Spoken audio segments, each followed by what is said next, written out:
네, 여러분 말씀드린 것처럼 오늘은 대림절 셋째 주입니다. 네, 대림절은 우리 주님께서 오심을 기억하고 기념하며 이 예수님께서 오심을 소망을 가지고 믿고 바라보는 우리 기독교 대표적인 절기입니다. 이 대림절 기간에 더욱 주님께 소망을 두고 살아가는 여러분들이 다 되시기를 바랍니다.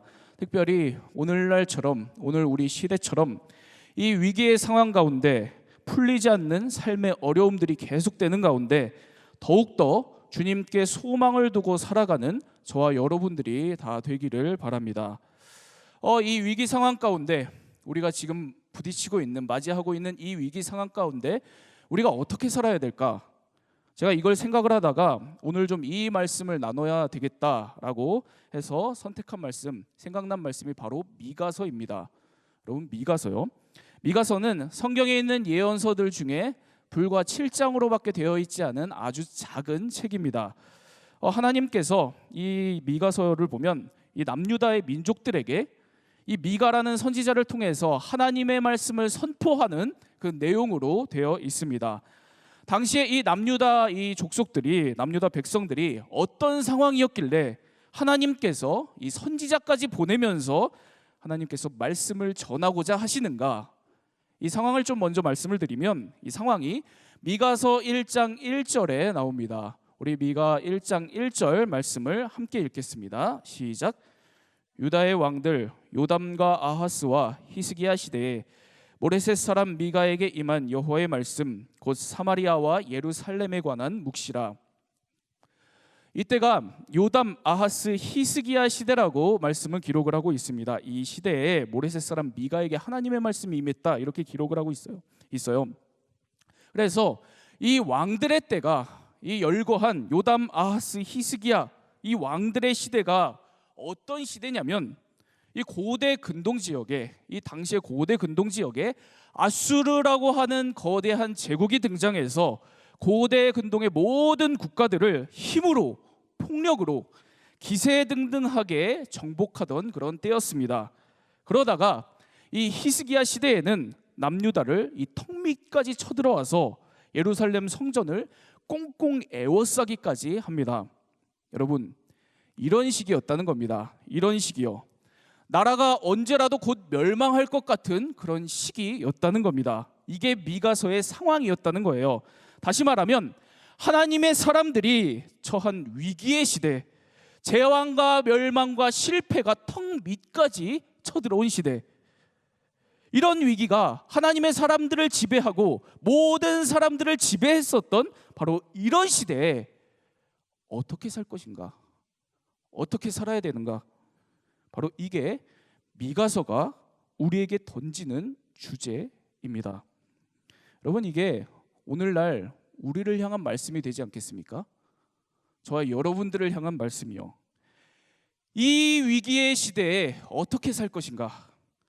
코로나가 계속해서 나아질 기민커녕 더욱더 심각한 단계로 가고 있고 삶의 많은 부분들도 풀리지 않고 도저히 어떤 걸 해도 해결이 되지 않고 풀리지 않고 더욱더 어려워져만 가는 이런 위기 상황 앞에서 이 위기의 기간 가운데에서 어떻게 살 것인가? 어떻게 보낼 것인가? 오늘 미가서 5장 말씀을 보면서 이것에 대해서 두 가지를 좀 나누도록 하겠습니다.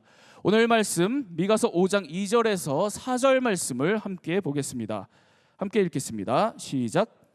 베들레헴 에브라다야, 너는 유다 족속 중에 작을지라도 이스라엘을 다스릴 자가 내게서 내게로 나올 것이라.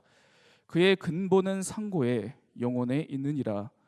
그러므로 여인이 해산하기까지 그들을 붙여두시겠고 그 후에는 그의 형제 가운데에 남은 자가 이스라엘 자손에게로 돌아오리니 그가 여호와의 능력과 그의 하나님 여호와의 이름의 위엄을 의지하고 서서 옥축하니 그들이 거주할 것이라. 이제 그가 창대하여 땅 끝까지 미치리라. 위기의 때를 어떻게 보낼 것인가? 첫 번째로 선지자 미가는 위기의 때에 작은 것의 가치에 주목했습니다. 첫 번째로 선지자 미가는 위기의 때에 작은 것의 가치에 주목했다는 겁니다.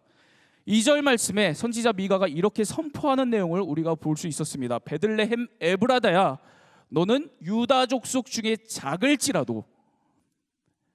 선지자 미가가 베들레헴 에브라다야 이렇게 말을 하는데, 여기서 에브라다는 이 베들레헴 지역을 부르는 다른 표현입니다. 그런데 이 베들레헴 에브라다를 부르면서 이렇게 표현을 합니다. 너는 유다 족속 중에 작을지라도. 여러분, 당시에 이 베들레헴 에브라다는 너무 미미하고 중요하지 않은 지역이 있었습니다.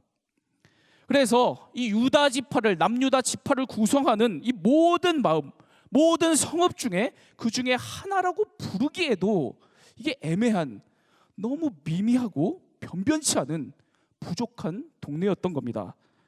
그런데 오늘 선지자 미가는 바로 이 예루살렘을, 이 베들레헴 에브라다를 바라보면서 이렇게 믿음으로 선포하고 있는 겁니다.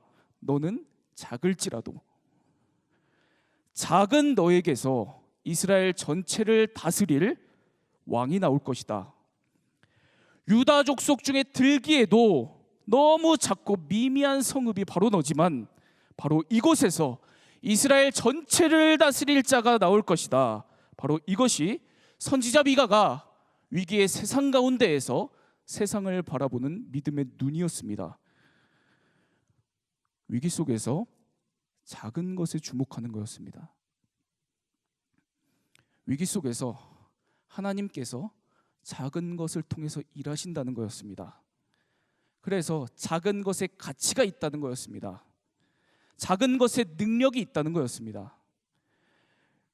이렇게 작은 것에 주목하고 작은 것의 가치를 인정하는 이 믿음의 눈, 이 믿음의 시선을 선지자 미가가 오늘 우리에게 보여주고 있는 겁니다. 여러분, 성경에 많은 믿음의 사람들이 바로 이런 믿음의 눈을 갖고 있었거든요. 바로 이 작은 것들의 가치에 주목하는 시선이었습니다. 작기 때문에 작아서 안 된다, 이런 시각을 갖고 있었던 믿음의 사람들은 한 명도 없었습니다. 그렇죠?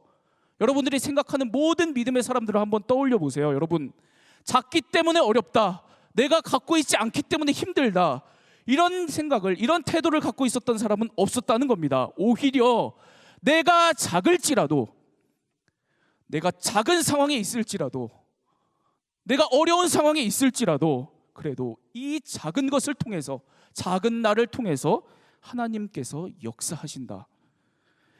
하나님은 작은 것을 통해서 변화를 만들어내신다. 바로 이 믿음을 한결같이 갖고 있었습니다. 특별히 위기 상황 속에서 더욱더 하나님께서 작은 것을 통해서 하나님의 능력으로 역사하신다는 바로 이 믿음의 눈을 한결같이 갖고 있었습니다.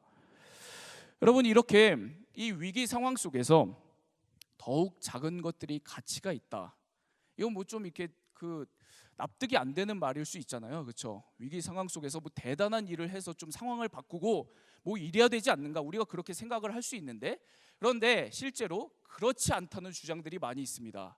오히려 위기 상황 속에서 작은 것에 주목해야 된다는 그런 주장들이 많이 있어요. 대표적으로 이 로렌스 곤잘레스의 생존이라는 책이 있습니다. 생존이요. 네, 사진 속에 저 책이거든요. 이 책의 저자인 로렌스 곤잘레스가 뭘 했냐면, 아주 오랫동안 극한의 위기 상황 속을 관찰하면서 이 극한의 위기 상황 속에서 살아남는 사람과 죽는 사람의 이 차이가 과연 뭘까를 연구를 했습니다.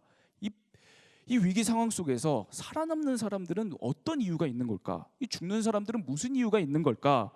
그리고 그 어떤 차이가 있는 건지를 연구해서 정리해서 낸 책이 이 생존이라는 책이거든요. 이 내용 중에 제가 전에 설교 때 작은 아이들이 갖고 있는 생존력에 대해서 이야기를 한 적이 있습니다. 기억나시나요? 이런 이야기였어요. 인적 드문 산 속에서 길을 잃고 조난당하는 상황이에요. 인적 드문 산 속에서 길을 잃고 조난을 당하면 누가 더 잘 생존할 수 있겠는가, 이런 질문입니다. 건장한 성인 남성과 작고 연약한 어린아이 중에서 조난당했을 때 실제로 어느 쪽이 더 잘 생존할 수 있겠는가, 그것에 대한 글이 이 책에 나옵니다.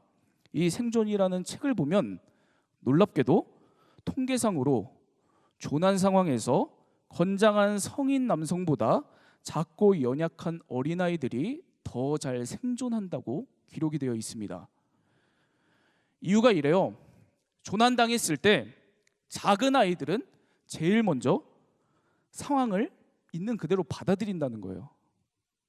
내가 작다, 부족하다, 이 상황을 어떻게 할 수가 없다, 그걸 받아들인답니다. 지금 길을 잃었다는 이 현실을 받아들이고 내가 이걸 스스로 해결하지 못한다, 이런 자신의 무능함과 자신의 약함을 있는 그대로 받아들인다는 거예요. 이렇게 이 어린아이들은 자신이 작다는 이 분명한 의식을 가지고 이 상황을 받아들인답니다. 그런데 아이러니하게도 그렇게 내가 작다는 것을 받아들이면 받아들일수록 정말 살기 위한 가장 현실적인 방법이 잘 보이게 된답니다. 이 책에 그런 내용이 나와요. 여러분, 이걸 우리 신앙을 가지고 좀 생각을 해보면요, 성경 속에서 늘 자기가 작은 사람이다, 작은 자다, 이 작은 자 의식을 갖고 살았었던 그런 사람이 있습니다. 누군지 아세요? 사도 바울입니다. 사도 바울이요. 사도 바울, 그 이름 바울이라고 하는 이름 자체의 뜻이 작은 자라는 뜻이거든요. 늘 사도 바울은 자신이 작은 자라는 생각을 갖고 살았습니다. 고린도전서 15장 9절을 보면 사도 바울이 이렇게 고백을 하는 장면이 나와요. 고린도전서 15장 9절입니다. 우리 함께 읽어볼까요? 시작. 나는 사도 중에 가장 작은 자라. 나는 하나님의 교회를 박해하였으므로 사도라 칭함받기를 감당하지 못할 자니라. 사도 바울이 자기 자신을 나는 가장 작은 자다, 이렇게 고백하고 있는 걸 우리가 볼 수 있습니다. 나는 교회를 박해했던 전력이 있다, 문제가 있는 사람이다, 이렇게 고백을 합니다. 그런데 바로 이렇게 자신을 작은 자로 고백을 하고 나서 문제 많은 인간이라는 것을 솔직하게 정직하게 고백하고 나서 바울이 거기서 끝나는 게 아닙니다. 그리고 나서 발견하는 게 있습니다. 거기서 멈추지 않고 나아가는 게 있다는 겁니다. 사도 바울이 무엇을 더 발견하는지를 우리 그 다음 구절을 통해서 좀 볼게요. 고린도전서 15장 10절 말씀입니다. 함께 읽겠습니다. 시작. 그러나 내가 나된 것은 하나님의 은혜로 된 것이니 내게 주신 그의 은혜가 헛되지 아니하여 내가 모든 사도보다 더 많이 수고하였으나 내가 한 것이 아니요 오직 나와 함께 하신 하나님의 은혜로라. 나는 작은 자다, 나는 문제 많은 인간이다. 그런데 내가 작은 만큼, 내가 문제가 많은 만큼 그럴수록 더욱더 그런 나를 인도하시고 이끄시는 하나님의 은혜는 더욱 크다. 사도 바울이 이걸 발견한 겁니다. 사도 바울은 이렇게 작은 자와 은혜 사이에 반비례 법칙이 작용한다는 것을 잘 알고 있었습니다. 작은 자와 은혜 사이에 반비례 법칙이요, 내가 작다는 걸 인정하면 인정할수록, 인식하면 인식할수록 그런 내게 주어지는 하나님의 은혜가 더욱더 크게 보이는 겁니다. 크게 느껴지는 겁니다. 더 크게 발견하게 된다는 그런 법칙입니다. 그래서 이 은혜의 반비례 법칙을 발견하고 하나님의 은혜를 날마다 의지하면서 자신이 작은 자라는 것을 고백하면서 살아간 것이 바로 이 사도 바울이었습니다. 뭐 겸손 그게 아니고요, 여기에 내가 작은 것에 의지해서 작은 자로 내 정체성을 삼고 살아가는 것에 하나님의 능력이 있다는 것을 알고 있었기 때문입니다. 그래서 늘 자신을 이렇게 작은 자로 여기면서 살아간 겁니다.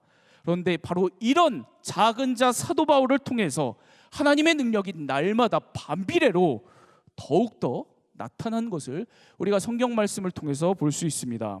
여러분, 이 위기의 때에 작은 것의 가치에 더욱 주목하는 여러분들이 되시기를 바랍니다. 특별히 올 한 해 이 12월이잖아요. 이 자연스럽게 올 한 해 뭐 어땠나 우리가 계속 이렇게 돌아보게 되죠. 올 한 해 내 삶을 돌아볼 때 저도 그런 생각만 드는 거예요. 이 계획한 대로 된 게 하나도 없네. 우리 대학 청년분 내가 이렇게밖에 못 섬겼구나. 이 돌아볼수록 이 자꾸 자괴감만 들더라고요. 이 위기 상황 속에서 우리 누구나 다 이런 생각 할 수밖에 없는 거 아닙니까, 여러분? 이렇게 느끼게 될 수밖에 없는 거 아닙니까? 내가 뭘 했나? 계속 이러면 이 앞으로 어떻게 하나? 내가 너무 미미하고 내가 한 게 없는 것 같고, 그리고 앞으로도 뭘 잘 해낼 수 있을지 이 어려운 마음만 들고, 여러분, 이럴 때일수록, 내가 이렇게 작게 느껴질수록 하나님의 이 은혜의 반비례 법칙이 우리에게 있다는 것을 늘 기억하시기 바랍니다. 이럴수록 하나님의 은혜는 내게 더 크다는 이 말씀의 진실을 모든 믿는 사람들이 붙들었던 이 작은 자로 살아가는 큰 은혜의 이 법칙을 오늘 여러분들이 다 붙들고 살아가시기를 바랍니다. 내가 작을수록 하나님의 은혜는 더욱 커진다. 더욱 이 미미하고 작은 인생, 작은 일상이 아무 가치 없는 것이 아니라 이 안에 새겨져 있는 하나님의 은혜, 반드시 새겨져 있는 이 하나님의 은혜들을 다 발견하고 주목하며 살아가는 여러분들이 다 되시기를 바랍니다. 위기의 때를 어떻게 보낼 것인가? 이 두 번째는 선지자 미가는 위기의 때에 바로 이렇게 작은 것에 하나님의 함께 하심이 있다는 것에 주목했습니다. 위기의 때 작은 것에 하나님이 함께 하신다. 이 작은 임마누엘 신앙을 선지자 미가는 굳건히 붙들고 있었습니다. 여러분, 미가 선지자가 살던 시기에 앞서 말한 것처럼 이 남유다 큰 위기에 빠졌습니다. 언제라도 아수르 제국이 쳐들어와서 나라를 멸망시킬 큰 위기, 두려움밖에 있을 수밖에 없는 그런 상황 가운데 있었습니다. 이런 위기 상황 가운데 미가 선지자가 이 백성들에게 말하는 겁니다. 지금 다른 거 보지 말고 저 작은 마을 베들레헴을 바라봐라. 하나님께서 저 동네가 저렇게 작을지라도 저 작은 마을을 통해서도 일하실 것이다. 이스라엘을 다스리고 땅 끝까지 다스릴 그런 왕이 저기서 나올 거다. 여러분, 미가 선지자는 작은 걸 그냥 작은 걸로 보지 않았다는 겁니다. 저 작은 마을에 하나님이 함께 하신다고 봤습니다. 그러니까 하나님의 수준으로 넓은 시야를 가지고 넓은 관점으로 세상을 보게 되는 겁니다. 저 작은 마을이 결코 작은 마을 저 그대로 끝나지 않을 거다. 언젠가 저 작은 마을에서 이스라엘을 다스릴 자가 나올 것이다. 하나님이 함께 하시기 때문이다. 바로 이렇게 본 겁니다. 작은 것을 임마누엘 신앙을 가지고 보면서 이 갖게 된 이 미가의 이 넓은 시야가 이 여기서 끝나지 않아요. 작은 마을 이 베들레헴뿐만 아니라 거대한 이 아수르 제국 앞에 너무 미미하고 작은 연약한 이 남유다의 백성들까지 이 미가가 이 작은 임마누엘의 신앙으로 바라봅니다. 그리고 이렇게 이야기를 해요. 오늘 말씀 7절과 8절 말씀을 보도록 하겠습니다. 7절과 8절 말씀 함께 읽겠습니다. 시작. 야곱의 남은 자는 많은 백성 가운데 있으리니 그들은 여호와께로부터 내리는 이슬 같고 풀 위에 내리는 단비 같아서 사람을 기다리지 아니하며 인생을 기다리지 아니할 것이며 야곱의 남은 자는 여러 나라 가운데와 많은 백성 가운데에 있으리니 그들은 수풀의 짐승 등 중에 사자 같고 양떼 중에 젊은 사자 같아서 만일 그가 지나간즉 밟고 찢으리니 능히 구원할 자가 없을 것이라. 이 말씀을 보면 반복되는 표현이 등장하죠. 같고 같아서, 이 같다는 표현이 반복해서 등장을 합니다. 하나님의 백성, 이 남유다 백성들이 바로 이 같아질 것이라는 이야기를 하는 거예요.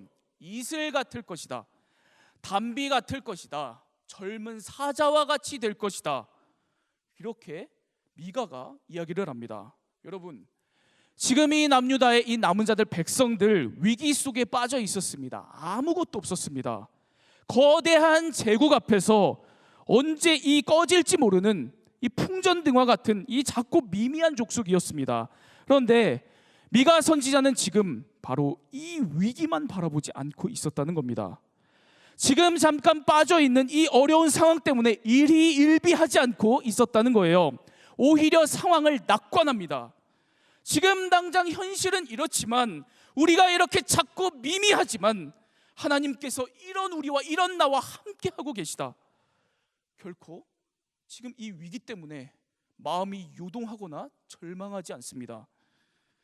하나님이 함께 하셔서 이 작고 연약한 유다의 남은 백성들을, 사람들을 언젠가 이 세상에 하나님의 은혜를 내리게 하는 이슬 같게 하나님께서 만드실 것이다. 담비 같게 만드실 것이다. 그리고 이 거대한 세상과 싸워 이기는 담대한 사자같이 만드실 것이다. 이 믿음을 선지자 미가가 이렇게 고백하는 겁니다.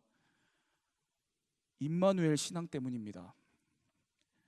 미가 선지자가 이 작은 것에 함께하는 이 하나님, 작은 임마누엘 신앙을 붙들고 있었기 때문입니다. 하나님이 함께 하시기 때문에 이 상황을, 내 인생을, 우리의 모습을 결코 나의 이 작은 좁은 시선으로 쳐다보는 것이 아니라 하나님의 수준만큼, 나와 함께 하시는 하나님의 시선만큼 넓은 시야로, 넓은 안목으로 바라보고 있습니다.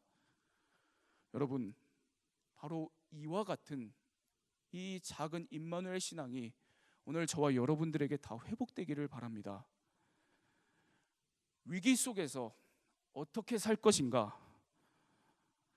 나는 작지만 이 세상 앞에서, 이 위기 앞에서 늘 느끼는 게, 왜 이렇게 나는 작기만 한가? 왜 나는 이거밖에 안 되나? 그렇지만 살아계신 하나님께서 이런 작은 나와 오늘도 함께 하신다.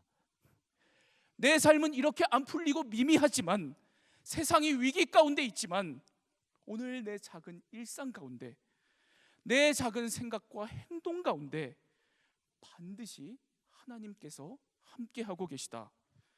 이 작은 임마누엘 신앙을 오늘 다 회복하는 여러분들이 되시기를 바랍니다. 그래서 내 이 좁은 시야를 좀 다 벗어나셨으면 좋겠어요. 이 내가 가진 기준, 내가 가진 삶의 경험, 이것만으로 내 삶을 바라보고 세상을 바라보는 이 좁은 시야를 좀 여러분 다 벗어났으면 좋겠습니다. 나와 함께 하시는 하나님, 이 하나님의 수준만큼, 이 시야만큼 내 좁은 시야를 벗어나서 넓은 시야를 가지고 내 지금의 삶을 바라보고, 우리가 처한 이 상황을 바라보고 하나님을 믿고 의지하며 오늘도 주어진 삶을 살아가는 저와 여러분들이 다 되었으면 좋겠습니다. 그래서 지금 이 잠깐의 상황 때문에 마음이 요동하거나 절망하지 않고, 일희일비하지 않고, 이슬같이 단비같이 담대한 사자같이 믿음의 삶을 오늘도 살아가는 여러분들이 다 되기를 바랍니다. 이 코로나의 상황 속에서 이 작은 임마누엘 신앙을 너무도 이렇게 잘 지킨 그런 믿음의 사람이 있어요. 누구냐면 이 김하종이라는 이름을 가진 신부님입니다. 들어보셨나요? 이 사진 속에 저분이에요. 네, 저분이십니다. 어떤 분이냐면 이 김하종 신부님은 이탈리아인입니다. 이탈리아인인데 30년 전에 이 사역을 하러 우리나라에 오셨어요. 그래서 30년 동안을 노숙인, 가출 청소년, 이 불우 아동들을 도우면서 사신 분입니다. 이분이 경기도 성남에서 이 안나의 집이라는 이 이웃을 위한 이 시설을 운영을 하고 계세요. 매일 노숙인 650명에게 식사를, 끼니를 대접을 한다고 합니다. 이 귀한 사역을 하시는 분이죠. 그런데 여러분, 우리가 다 알다시피 올 초부터 이 코로나가 터졌잖아요. 코로나가 창궐하면서 이 안나의 집, 이 노숙인 식사 대접 사역이 큰 위기를 맞게 되었답니다. 이 공무원들이 매일같이 찾아와서 위험하니까 중단하십시오, 계속 얘기를 했대요. 그리고 이 코로나로 인해서 후원자들이 다 이 경제적으로 어려워지니까 후원이 줄줄이 끊기더랍니다. 그리고 당연히 이 자원봉사자들도 이 위험하니까 오지 않는 거예요. 오지 않더랍니다. 이런 어려운 상황에, 갑자기 이 위기의 상황에 이 신부님이 부딪히셨습니다. 그런데 이 신부님이 한편으로는 또 이런 생각을 하시는 거예요. 당연히 문을 닫아야 되지. 그런데 이 또 돌아서서 생각을 하면 매일같이 찾아오는 이 수백 명의 이 노숙자분들이 코로나 상황 때문에 다른 모든 급식들이 다 끊기고, 그나마 여기에 오셔서 하루 한 끼 먹으면서 그러면서 생계를 연명하고 계시는데 이걸 끊으면 이분들 어떻게 하나? 내 가족 같은 수십 년, 20년 동안을 함께 해온 이 사람들을 내가 어떻게 버리나? 매일 이 위기 상황 앞에서 고민하고 또 기도하고 뭐 이러면서 매일 하루 이 기적처럼 이 코로나 상황에서 이 노숙자분들에게 지금은 이 도시락을 나눠드리는 그런 사역을 계속하고 계시답니다. 근데 이 신부님이 매일 이 상황이 너무 이제 기적 같은 것들을 경험하게 되는 거예요. 매일마다 오늘은 배식을 할 수 없는 상황이다. 도시락 못 나눠준다. 이런 상황이 계속 반복이 됩니다. 그런데 그런 매일 같은 순간에 기적처럼 하나님께서 후원자를 보내주시고 기적처럼 하나님께서 자원봉사자들을 보내주시고 하면서 아직도 한 번도 이 650명 정도가 되는 이 노숙자분들을 먹이는 이 도시락 사역을 한 번도 끊김없이 계속하셨답니다. 이게 너무 기적 같은 거죠. 그래서 이분이 코로나 상황 때부터 매일 이 기적 같은 상황에 대해서 일기를 쓰신 겁니다. 그 일기를 묶은 책이 최근에 나온 순간의 두려움, 매일의 기적이라는 책이에요. 너무 좋은 책입니다. 제가 이 책을 보면서 이 코로나 상황 속에서 나도 목회자인데 내 마음을 어디에 두고 내가 지금 이 시간들을 보냈지? 이건 너무 많이 돌아봤습니다. 그 중에서도 이 제 마음에 너무 크게 감동이 됐었던 이런 내용, 이런 글을 이 책에서 보게 됐어요. 이 신부님이 언제부터 이렇게 어려움을 무릅쓰고 이 노숙자 사역을 시작하게 되셨는가? 그 터닝 포인트 사건을 일화를 이렇게 적어놓고 있는 그 글이 있습니다. 제가 설명을 해드리면 1992년에 이분이 성당에서 평범하게 이 사목으로 사역을 하시다가 어느 날 이 빈민 사역을 담당하게 되셨답니다. 빈민 사역이요. 그래서 이 어느 날 생활이 너무 어려운 이 장애인 한 분을 찾아가서 신방을 하게 된 거예요. 이 아주 어렵게 사는 그 집을 방문하러 하는데 이 신부님이 마음이 너무 불편한 겁니다. 왜냐하면 이 직접 신방에서 그 집을 방문했는데 방문한 집이 정말 이 신부님이 그때 자기의 경험에 이 사람이 살 수 있는 집이 맞나 싶을 정도로 너무 열악했던 겁니다. 그리고 이 방바닥을 보니까 하반신이 마비된 50대 아저씨 한 분이 누워 계시는 거예요. 20대 때 하반신이 이분이 마비돼서 30년 동안 이렇게 살고 계셨던 겁니다. 그래서 이 신부님, 이 아저씨에게 이렇게 물어봐요. 식사는 어떻게 하고 계시냐고. 그러니까 이 아저씨가 이렇게 대답을 합니다. 옆집 사람들이 나를 기억해서 주면 먹고 그렇지 않으면 굶는다고. 그렇게 대답을 한 겁니다. 그러니까 신부님이 그때 마음이 너무 안 좋아서 이 움직일 수 없는 이 아저씨를 위해서 그 집을 다 청소를 해줍니다. 싹 다. 그리고 청소를 끝내자마자 이 신부님 마음속에 이런 마음이 들더래요. 저 아저씨를 내가 좀 안아주고 싶다. 그래서 이 신부님이 그 아저씨에게 제가 좀 안아드려도 될까요? 이렇게 물어봅니다. 그러니까 아저씨가 흔쾌하게 네, 좋습니다. 이렇게 승낙을 하시더래요. 그리고 이 신부님이 그때 아저씨를 안는데 그 아저씨를 안는 그 순간 말로 할 수 없는 코를 찌르는 독한 냄새에 구역질이 올라오더랍니다. 그런데 또 그 순간에 무슨 일이 또 벌어지냐면 반대로 말로 표현할 수 없을 정도의 평화와 기쁨이 자기 마음 안에서 일어나더랍니다. 그리고 그 평화와 기쁨 가운데 자기 마음속에서 이런 음성이 들리더래요. 나다, 두려워 마라.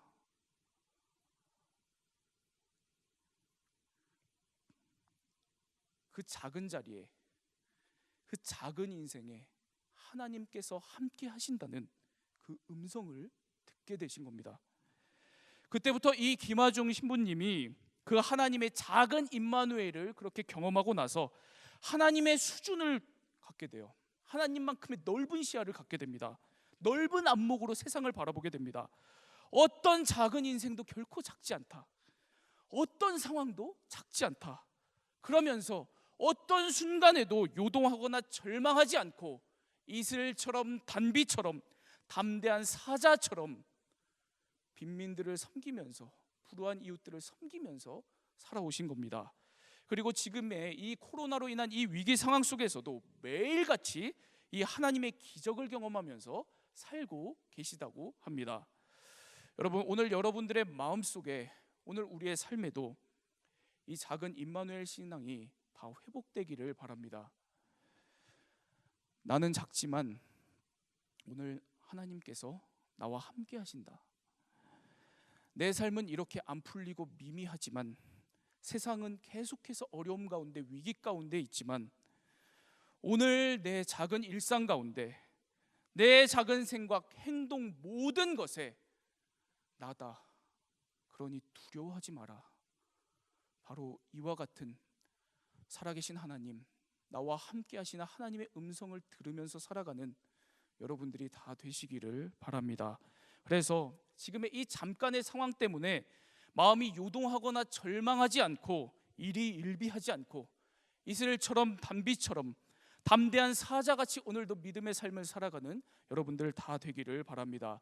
특별히 여러분, 대림절 셋째 주입니다. 이 대림절에 우리에게 오신 저 아기 예수, 저 작은 아기 예수를 바라보면서 저 작은 아기 예수와 함께 하시는 하나님이 오늘 나와도 함께 하신다.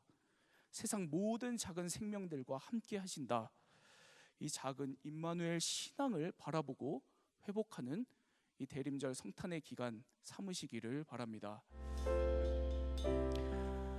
사랑의 하나님 아버지, 하나님, 오늘 우리들이 이 커다란 위기 앞에서 살아갑니다. 그리고 우리 삶의 많은 어려움들이 해결되지 않은 채 우리가 너무나도 그 앞에서 내가 이렇게 작게 느껴질 수밖에 없습니다. 내가 너무나도 작게만 느껴집니다. 연약하게만, 미미하게만 느껴집니다. 내가 아무것도 바꿀 수 없고 내가 아무것도 이룰 수 없다는 생각만 듭니다. 하나님, 이런 위기 상황 가운데에서 우리에게 선지자 미가의 시선을 부어 주옵소서. 선지자 미가의 믿음으로 우리와 함께 하여 주옵소서. 이처럼 작은 우리의 인생이지만, 작은 우리들이지만, 이런 작은 인생에 참으로 가치 있다는 시선, 그리고 이런 작은 인생에 작은 우리들의 하나님께서 지금도 함께하고 계시다는 이 시선, 그래서 우리의 지금 이 순간을 우리의 좁은 시야로만 보지 않고 하나님의 수준으로, 하나님의 넓은 시야로 바라보며 믿음으로 살아가는 그러한 믿음의 사람의 시선을 오늘 우리들이 갖게 하여 주옵소서.